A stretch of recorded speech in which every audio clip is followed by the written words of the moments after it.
It's a case that boggles the mind. After serving years in prison for a murder he always said he didn't commit, today Ryan Ferguson enjoyed his first full day of freedom. How did this bright-eyed college student end up losing nearly a decade of his life behind bars? We tracked down a juror who voted to convict him, who now says he has a gut-wrenching message to share. Here's Nightline's Dan Abrams. Today, for the first time in nearly a decade, Ryan Ferguson woke up a free man, having spent almost all of his 20s in prison for a crime he always maintained he did not commit. Just hugged my parents, hung out with them for a while, and I knew that I wanted to go to my friend's steakhouse. So steak and family, the second you get out, you can't beat that. Ferguson was convicted for the brutal murder of beloved journalist Kent Heitholt in 2001. The crime scene outside the newspaper where he worked, littered with physical evidence, bloody footprints, fingerprints, and even hair. But none of it matched Ryan. So how did he end up behind bars in the first place? It certainly wasn't what Ryan told police when he was questioned. I'm innocent. Okay, so you're innocent of killing this guy? I'm innocent of even being there. I'm not involved in this in any way. Again and again, he denied knowing anything about the murder. Yeah, that's exactly what I said to you earlier, man. I didn't. Oh my God. You're trying to get me to admit to something I didn't do. Ryan spoke to us from prison shortly before his release. You know, I did everything I could to help them. I have nothing to hide. I want to show them that, you know, I got nothing to do with this. Look at the facts. Let me go. I got midterms to study for. It's not about fact or fiction. It's about developing a case against you. The state calls Charles Erickson. That case was built almost entirely on the testimony of two alleged eyewitnesses. Charles Erickson, a childhood friend of Ryan's, came forward 2 years after the murder, claiming he had dreamlike visions that he and Ryan committed the crime together. But he didn't seem to know many of the crucial details. Or it's possible you may have choked him with something, is that right? Yeah. But you don't know what it was? No. Okay. In his trial testimony, however, he seemed to remember everything. He was down here and he had a belt, and he had his foot on his back, on the victim's back, and he was pulling up on the belt.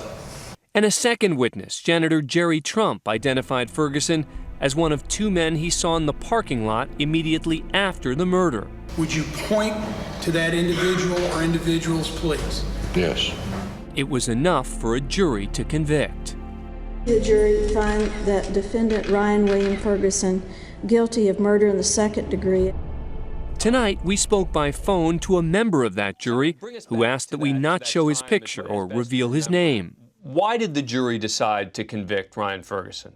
Probably for me, the two eyewitnesses, Erickson and Jerry Trump, hold a lot of weight in our minds. Was it unanimous on the jury? Pretty well, yes. Everybody had the same feeling that because of Mr. Erickson and Mr. Trump, that yes, he was guilty. But it also turns out the prosecution withheld some crucial information. Ryan's new lawyer is Kathleen Zellner. Would you state your full name for the record? Jerry Dwight Trump. Like the circumstances surrounding janitor Jerry Trump's sudden ability to identify Ryan, and a conversation with Trump's wife that could have undermined his testimony. And then there was another janitor, who the defense team learned later said the two men at the scene were not Ryan Ferguson and Charles Erickson. I said it wasn't them. I told my boyfriend, I told everybody I knew. That it wasn't them? Yeah. And there were witnesses who could have backed up Ryan's account of when he left a bar that night as well. There was a witness saw them right at this point here, saw them walk to the car, they waved, and then Ryan got in the car, made an immediate left-hand turn, and proceeded to take Chuck home. I felt like nobody listened for the most part, and I think that's the overwhelming feeling. You're just a pawn in the system. Apparently, Ryan's defense attorney didn't help matters either. I believe if Ryan would have had a better trial lawyer, things might have been a little different. Mr. Rogers it was very hard to follow him. He was always fumbling around and just not very with it, I didn't think.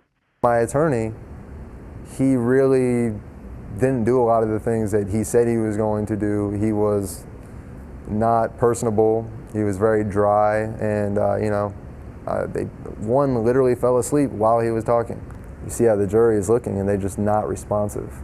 Right before the jury rendered its verdict, yes. Were you confident that they were going to come back with a not guilty verdict? I was not.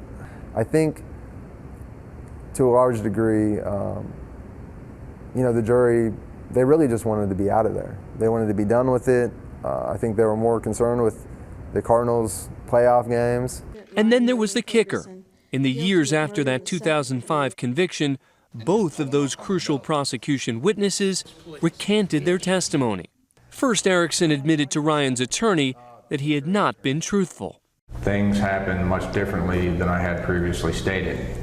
I regret now that I put an innocent man through that. He didn't deserve it. Ryan got a new hearing last year, and Erickson then admitted under oath that he lied. I've lied to everybody. And then the janitor, the only other eyewitness to implicate Ryan, took the stand and revealed that he too lied at the original trial.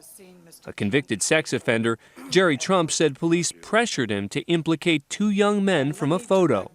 I'd like to have forgiveness from Ryan. As you listened to Erickson and Trump at the hearing recant what they'd said during the trial, were you upset, angry, were you relieved?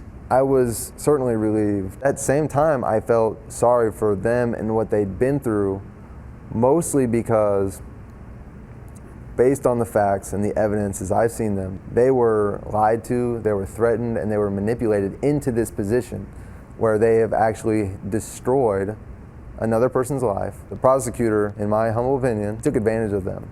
I think it's Prosecutor Crane's responsibility. He still won't admit to any action that he's done, and I don't think he ever will. And I can't respect that, and I will never forgive that. But once it became clear there was no remaining evidence, Ryan Ferguson still wasn't released. Why? The new judge, Daniel Green, didn't believe Erickson's most recent account was credible enough to overturn the conviction. But even if Erickson was lying or wrong or dreaming again, Ryan's story never changed. When I read the finding, I was shocked. Judge Green made a lot of very big mistakes, simple mistakes.